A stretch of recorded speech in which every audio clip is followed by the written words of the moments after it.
Let's talk about seller financing. Now, there's a couple things I want to point out, and I've talked about seller financing a lot, but every time I come across something that I think bears sharing with you, I do my best to do that.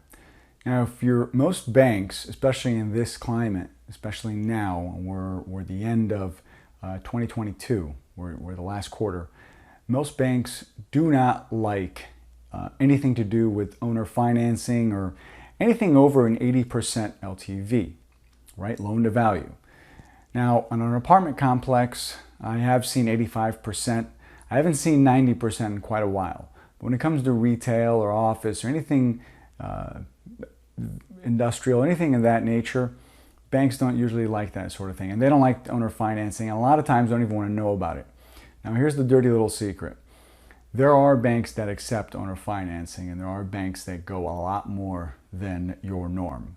If a banker tells you we don't do owner financing or anything of that nature, hey, that's totally cool. Move on to the next one. Now, if you are working with a seller and they are open to giving you seller financing, take advantage of it, right?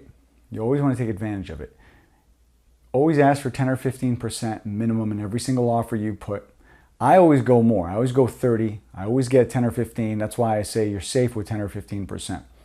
Now, in this environment and the way things are going, this is very important.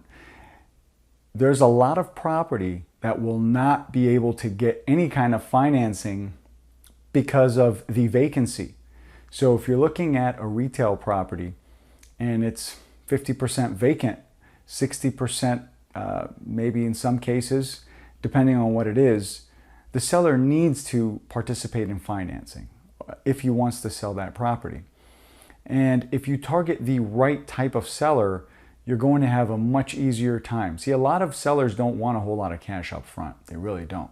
They want good terms. They want structured deals to where they can receive a lot of those payments. So if you're able to put that deal together for them, it should not be much of a problem. So I really want you to start looking at opportunities. Could be not multifamily just yet, but primarily look for office and retail. I think those are going to be coming up. Businesses, as they close, as they bankrupt, and they're going to have vacancies there. Once those properties drop below 80%, keep an eye on those, because if you have something 65% occupied, there's a lot of room.